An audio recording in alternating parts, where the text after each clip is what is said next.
Sucedió en Egipto, la nación más adelantada de la época, en el año 1445 a.C.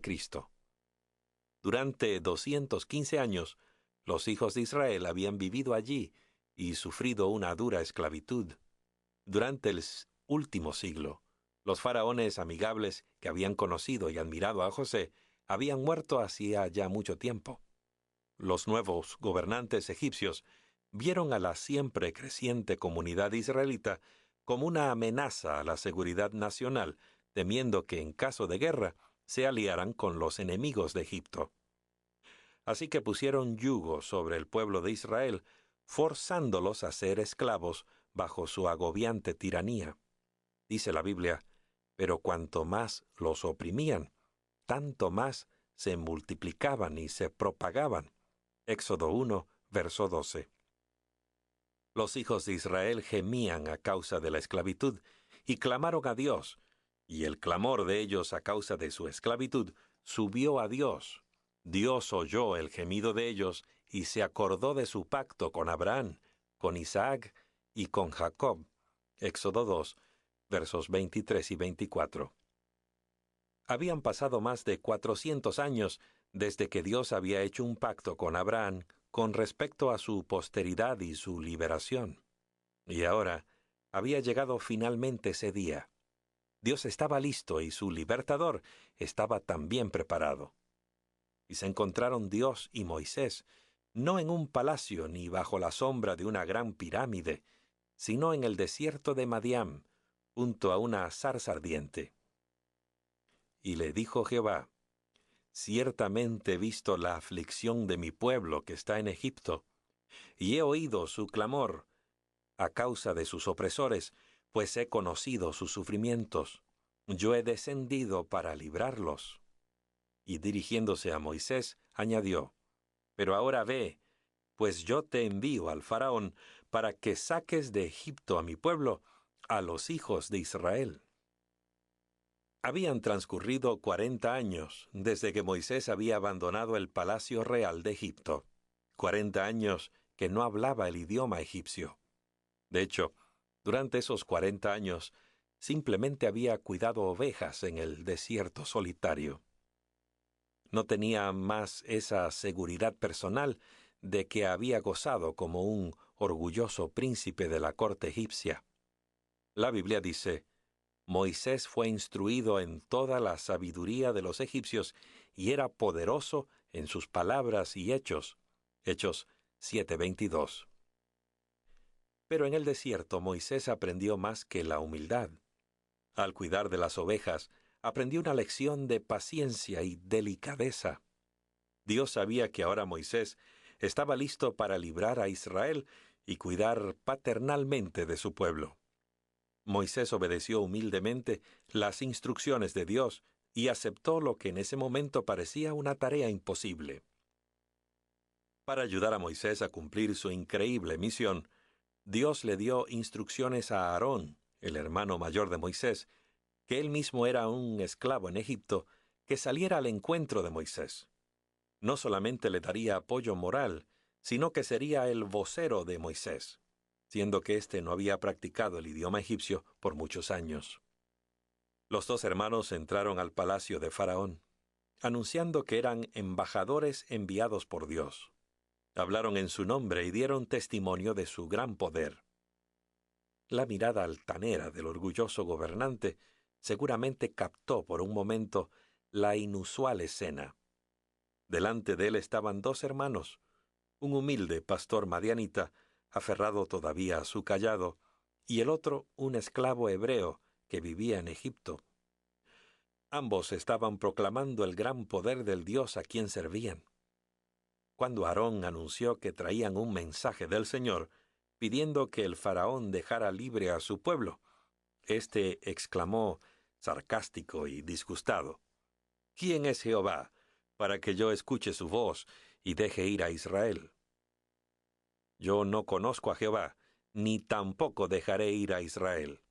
Éxodo 5, verso 2. Con miles de esclavos a su disposición, el faraón no tenía la menor intención de perder toda esa labor gratuita. La petición de Aarón provocó una reacción severa. El rey incrementó la carga de trabajo de los israelitas. Pero muy pronto Dios iba a hacerle saber al pomposo gobernante quién era el Señor y le iba a mostrar su infinito poder. Moisés y Aarón le advirtieron al faraón que Dios enviaría plaga tras plaga sobre Egipto hasta que su pueblo quedara libre de la esclavitud. El mensaje del Señor al faraón fue entonces: «En esto conocerás que yo soy Jehová». No pasó mucho tiempo antes de que comenzaran a caer las plagas. 10, para ser exactos. Antes de que comenzaran, Moisés y Aarón le advirtieron al faraón del juicio que venía, esperando que decidiera dejar en libertad a los hijos de Israel. Con ello él mismo se salvaría y consigo su pueblo. Pero él persistió en su curso de acción. Y de acuerdo con la advertencia de Dios, les sobrevinieron grandes calamidades a los egipcios. Primero, el río Nilo, adorado por los egipcios como una deidad, se volvió sangre cuando Aarón golpeó sus aguas con la vara. Los peces murieron y todo el resto del agua de Egipto se volvió sangre durante 7 días. Pero el faraón se rehusó a dejar ir libre al pueblo de Dios. Luego invadió al país una plaga de ranas. Millones de ellas estaban sobre los alimentos, las camas y en todas partes, pero todavía el rey obstinado se rehusó a dejar salir a Israel. La siguiente fue la plaga de los piojos, pero el arrogante gobernante aún no dejaba libres a los israelitas. Note usted que las 3 primeras plagas cayeron tanto sobre los egipcios como sobre los hebreos. Sin embargo, las últimas 7 plagas cayeron solamente sobre los egipcios. Pero el mismo día yo excluiré la tierra de Gosén, donde habita mi pueblo, para que no vaya allí la nube de moscas, a fin de que sepas que yo, Jehová, estoy en medio de la tierra. Yo haré distinción entre mi pueblo y el tuyo. Mañana tendrá lugar esta señal. Éxodo 8, versos 22 y 23. Luego vino la plaga de las moscas, que llenaron la casa del faraón. Después de las moscas, una terrible epidemia que destruyó a todos los animales que estaban en el campo. Entonces el faraón quiso saber si los animales de los hebreos habían sido destruidos también, o si Dios los había protegido como Moisés había predicho. El faraón envió observadores, y aquí que del ganado de los hijos de Israel no había muerto ni un solo animal. Pero el corazón del faraón se endureció, y no dejó ir al pueblo. Éxodo 9, verso 7. La siguiente plaga trajo tumores apostemados en los hombres y en los animales. Pero ni aun así el obstinado monarca dejaba ir al pueblo de Israel. Luego Dios, por medio de Moisés, anunció una tremenda plaga de granizo. Sin embargo, Dios prometió que todos los que se protegieran con sus animales no perecerían. La noticia se esparció rápidamente y muchos egipcios buscaron refugio juntamente con sus animales. Y el granizo descendió mezclado con truenos y relámpagos, y murieron todos los que no buscaron refugio. Los egipcios vieron claramente que la tierra estaba bajo el control de un Dios vivo y que su única seguridad era obedecerlo. En algún momento, el mismo faraón contempló la idea de obedecer a Dios y dejar ir al pueblo de Israel, pero en cuanto terminó la plaga, se acabaron sus buenas intenciones. Moisés le advirtió al faraón que si se rehusaba a dejar ir los israelitas, la siguiente plaga sería un ejército de langostas. Aterrados por la idea de nuevas plagas, los consejeros del faraón le rogaron que dejara ir a los esclavos, pero el gobernante se rehusó a hacerlo. Y las langostas vinieron como se había anunciado. Luego hubo 3 días de completa oscuridad, tan intensa que se podía palpar. Pero el rebelde faraón continuó desafiando al Dios del cielo. Moisés declaró que iba a caer una plaga más sobre los egipcios. Era la última, y no debía considerarse livianamente. Un ángel destructor pasaría por el país a medianoche y mataría a todos los primogénitos de las familias en Egipto, tanto hombres como bestias. Nuevamente los hebreos se librarían de la plaga, pero esta vez no iba a ser suficiente ser hebreo o vivir en Gosén. A fin de evitar que se cumpliera la sentencia de muerte, se pidió a cada familia que sacrificase un cordero y rociara un poco de su sangre en los postes de la puerta como símbolo de su fe y lealtad a Dios.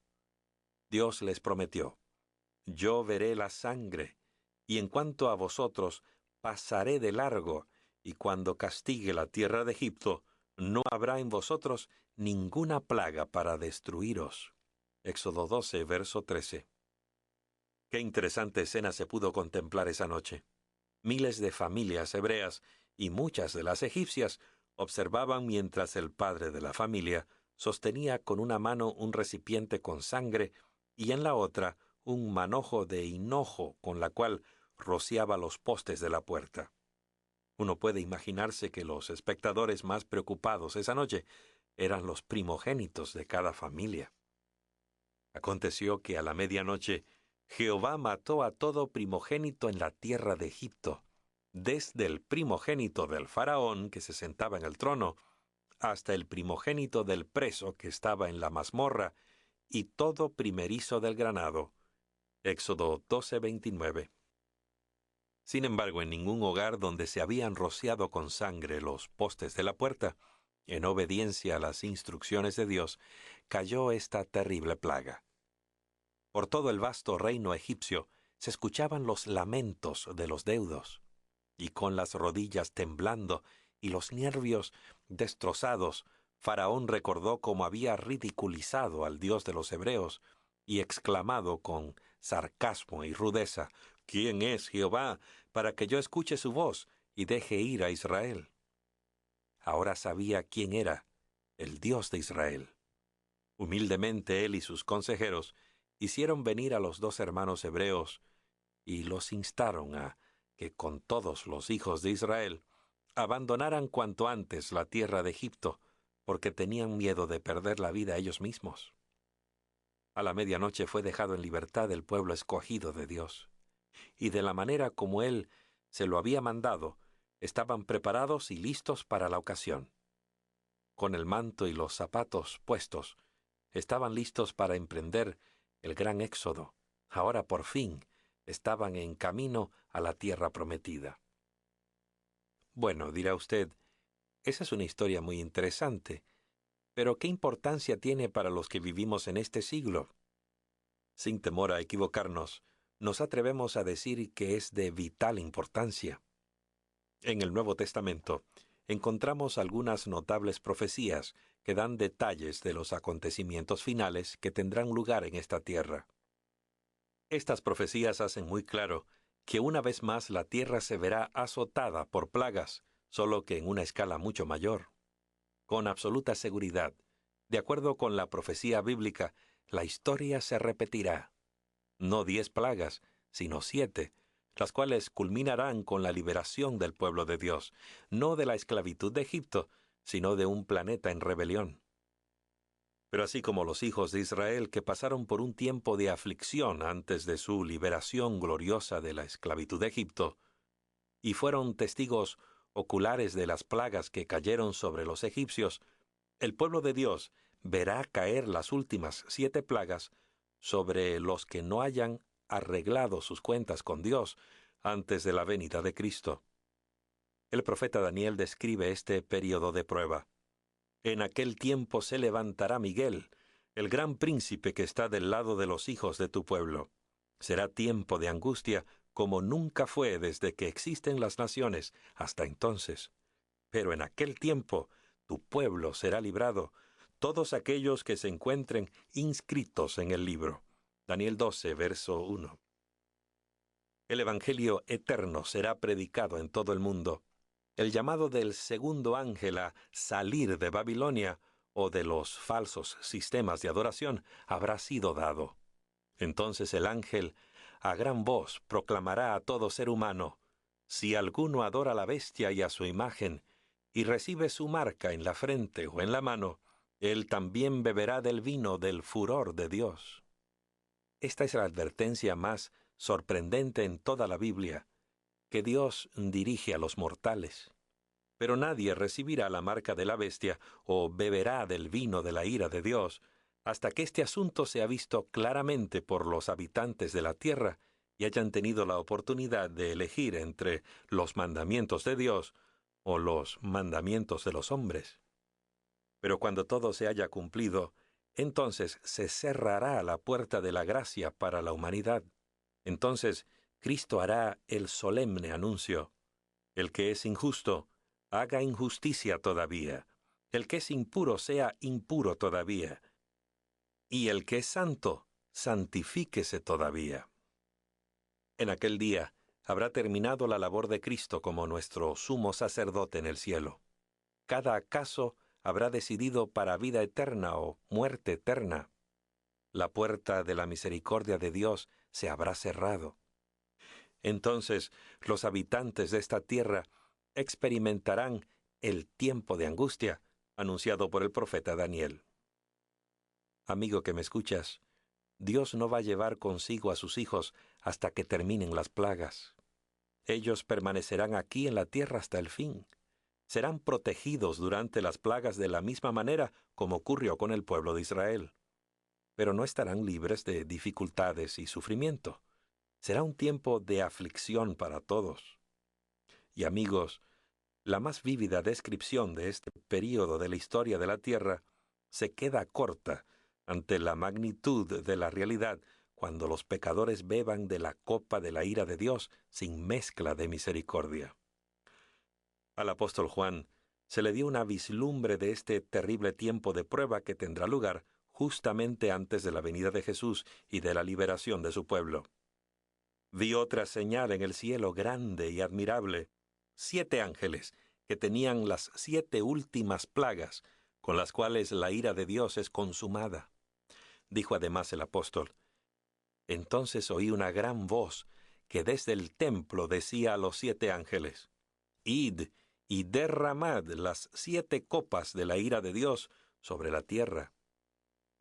Pero usted preguntará: ¿qué son esas plagas que derramarán los 7 ángeles sobre los pecadores? Es una buena pregunta. Al leer sobre las plagas, podrá usted encontrar una sorprendente similitud con las que cayeron sobre Egipto. Leamos lo que dijo el apóstol San Juan acerca del primer ángel. Fue el primer ángel y derramó su copa sobre la tierra. Y se produjo una llaga dolorosa y maligna sobre los hombres que tenían la marca de la bestia y los que adoraban su imagen. Tal vez serán llagas similares a las postemas sufridas por los egipcios durante su 7ª plaga, o tal vez se trate de algo similar a la sarna sufrida por Job. ¿Puede imaginarse el impacto que tendría una plaga como esa? Las escuelas estarían cerradas. Cerrarían las fábricas y los comercios no podrían abrir sus puertas. Los hospitales con sus salas de emergencia estarían inundados de pacientes en busca de alivio. Pero la mayoría de los médicos y enfermeras estarían sufriendo de la misma aflicción. Y luego, mientras la gente sufre por sus llagas, ocurre otra calamidad. El segundo ángel derramó su copa sobre el mar, y se convirtió en sangre como de muerto, y murió todo ser viviente que estaba en el mar. Apocalipsis 16:3. ¡Qué espectáculo! Y qué hedor cuando los cadáveres de las criaturas marinas sean empujadas por las olas hacia las playas. La gente huirá precipitadamente de allí, pero la tercera plaga estará asociada estrechamente con la segunda.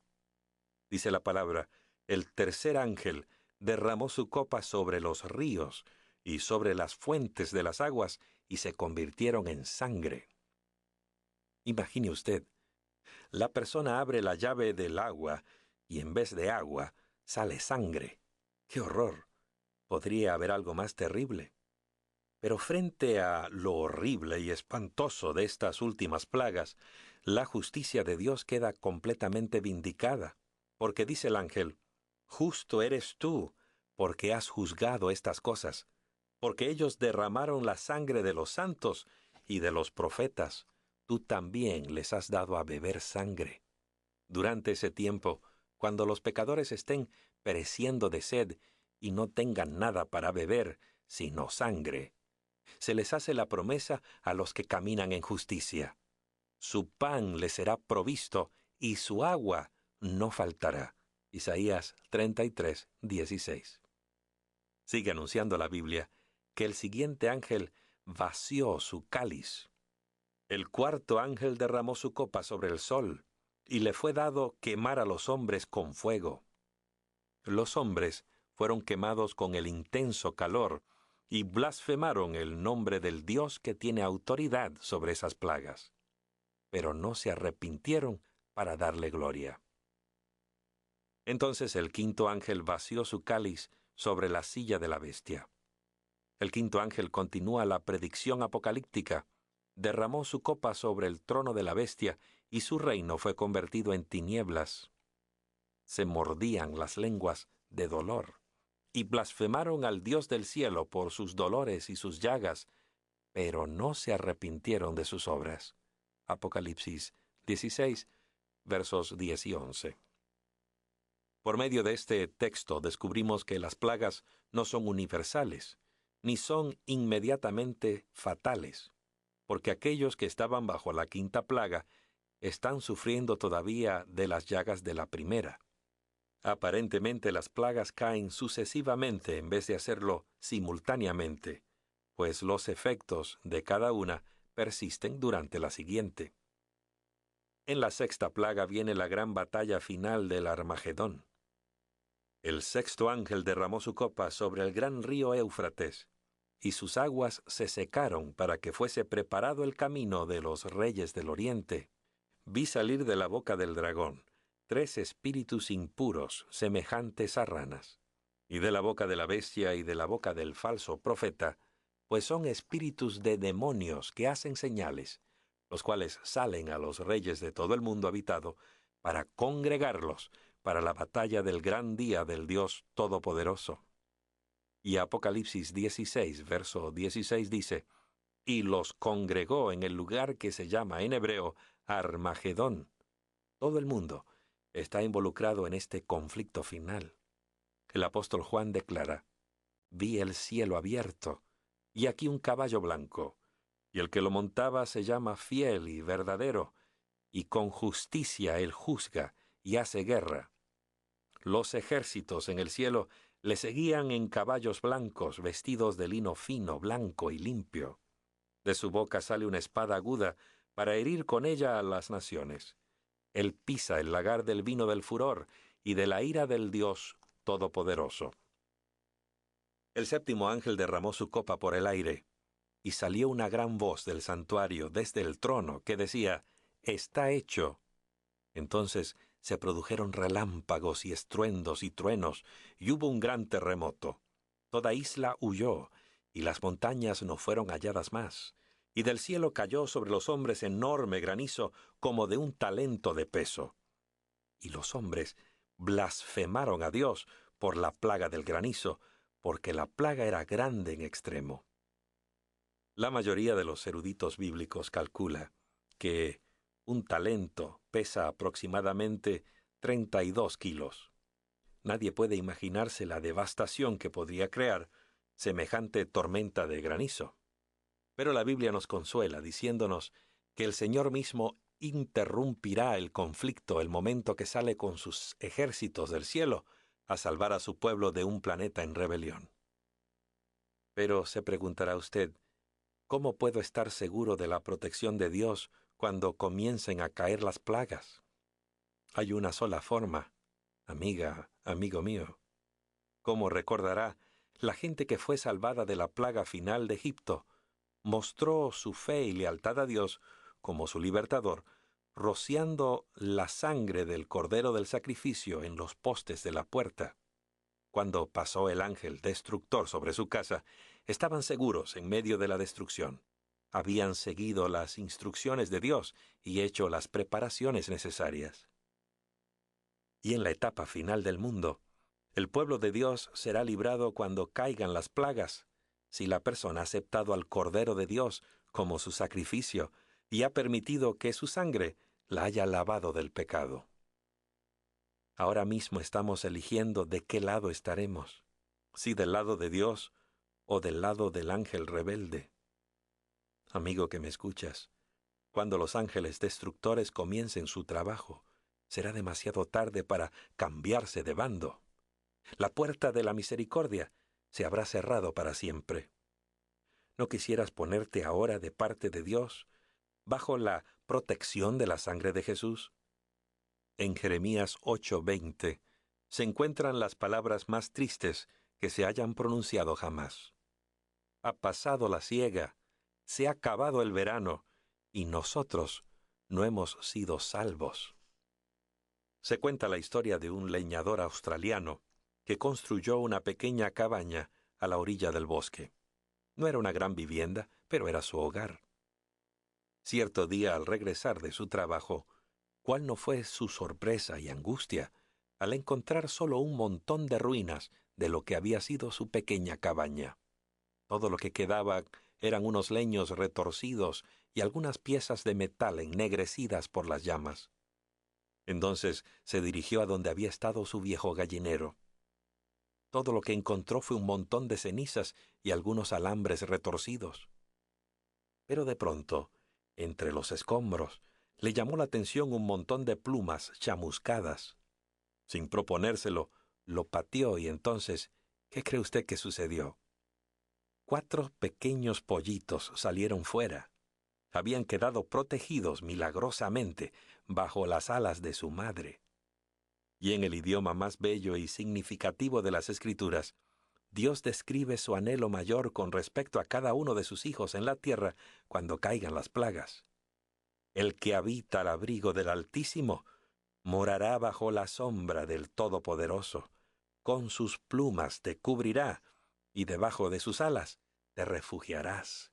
Escudo y defensa es su verdad. Salmos 91, versos 1 y 4. Sí, amigo que me escuchas, Dios ha dado una maravillosa garantía de su cuidado a aquellos que han elegido seguirle. No tendrás temor de espanto nocturno, ni de flecha que vuele de día, ni de peste que ande en la oscuridad, ni de plaga que en pleno día destruya. Caerán a tu lado 1000, y 10,000 a tu mano derecha, pero a ti no llegará. Ciertamente con tus ojos mirarás, y verás la recompensa de los impíos. Porque a Jehová, que es mi refugio, al Altísimo, has puesto como tu morada. No te sobrevendrá mal, ni la plaga se acercará a tu tienda, pues a sus ángeles dará órdenes acerca de ti. Amiga, amigo mío, ¿podría haber una promesa más maravillosa?